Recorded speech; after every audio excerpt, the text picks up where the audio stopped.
இயேசுவில் எனது அன்பிற்குரியவர்களே, உங்களுக்கு என்னுடைய இதயம் கனிந்த வாழ்த்துக்கள். வணக்கம். அன்பானவர்களே, இன்றைய நற்செய்தி பகுதி யோவான் நற்செய்தி 3வது அதிகாரம் 1-8 முடிய. பரிசேயர் ஒருவர், யூத தலைவர்களில் அவர் நன்மதிப்பு உடையவர், இயேசுவை ஒரு நாள் இரவில் வந்து சந்திக்கிறார்.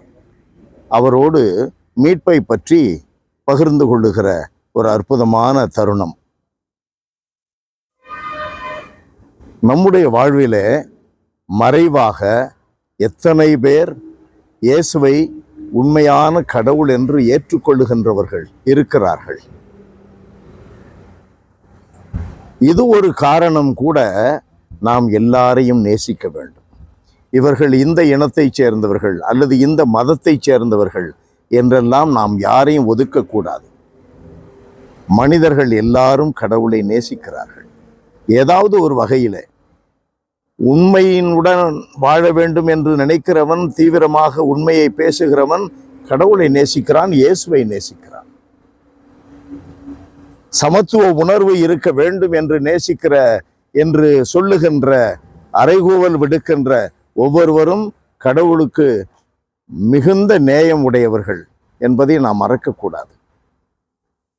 எல்லாரையும் நாம் நேசித்தால் இப்படிப்பட்டவர்களும் நம்முடைய நேசத்திலே இருப்பார்கள் அல்லவா? யாரையும் ஒதுக்கக்கூடாது. யார் இரவிலே வந்த நிக்கதேம் போல ரகசியமாக மறைவாக இயேசுவை பின்பற்றுகின்றவர்கள் என்று நமக்கு தெரியாது. நம்பிக்கையாளர்கள் யாவரும் மீட்படைவார்கள்.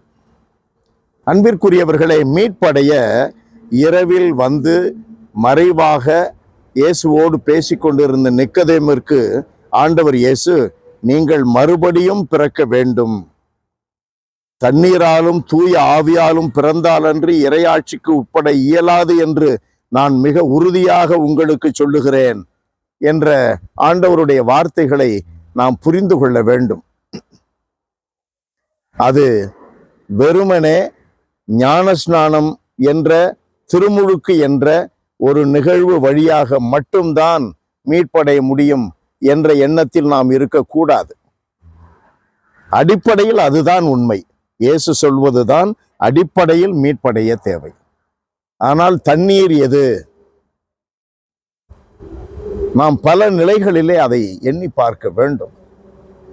தண்ணீர் என்பதும் தூய ஆவி என்பதும் ஆவியானவரையே குறிக்கிறது. புதிய நீரை உங்கள் மேல் தெளிப்பேன், எசேக்கியேல் 36, 24, 25 வாசிக்கிறோமே. புதிய நீர் எது? ஆவியானவர். தண்ணீர் ஒரு அடையாளம். ஆவியானவரை பெற்றுக்கொள்ள தன்னையே தாழ்த்தி கொண்டு திருமுழுக்கிற்கு வருகின்ற ஒருவனுக்கு தண்ணீர் ஒரு அடையாளம். தண்ணீர் மனிதனுடைய உடலை கழுவுகின்றதை போல அவனுடைய ஆத்துமத்தை கழுவும், ஆன்மாவை கழுவும். தூய ஆவிதான் அந்த கழுவுகின்ற அற்புதமான கடவுள்.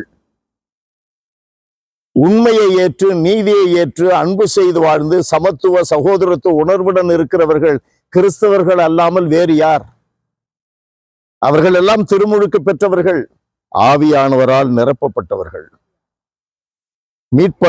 மீட்படைய அவர்கள் தகுதி உள்ளவர்கள். இயேசுவினுடைய வார்த்தைகளில் அதை நாம் புரிந்து கொள்ள வேண்டும்.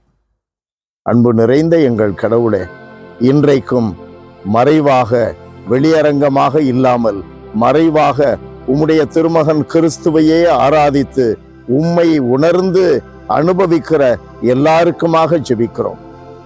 ஆண்டவரே, உண்மையை தேடி வருகின்ற எல்லாருக்கும் அந்த வெளிச்சத்தை கொடுத்து உம்மை சார்ந்து வாழக்கூடிய பேற்றை பெற்றுக்கொள்ள அவர்களுக்காக ஜெபிக்கிறோம்.